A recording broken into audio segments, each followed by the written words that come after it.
Haleluya nshuti zacu, twongeye turabaramukije mu izina rya Yesu Kristo. Naje hano nkuko mubimenyereye, ubwo nagarukanye na piano nje kugira ngo turamye Imana, tuyihimbaze umwanya muto tugiye kumarana. Mwihangane mubane natwe maso, kandi rwose turabanezerewe cyane uburyo mukunda gukurikira ibihangano byacu. Imana ibahe umugisha. Reka ncuranga agakorasi gatoya hanyuma tukaririmbe.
Arakoze cyane.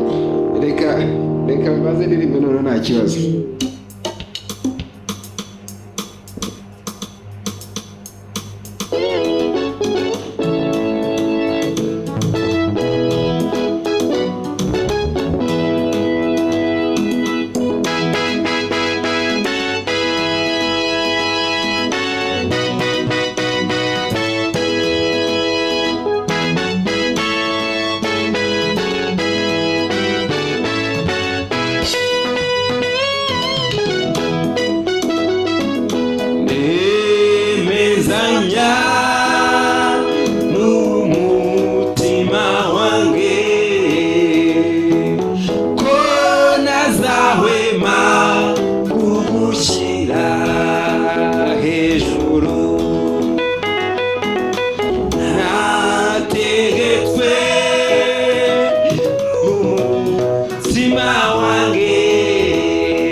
cyane kudukurikira. Imana ibahe umugisha, tunejejwe nuko mwabanye natwe. Imana ibahe umugisha nawe wakoze. Shalom shalom.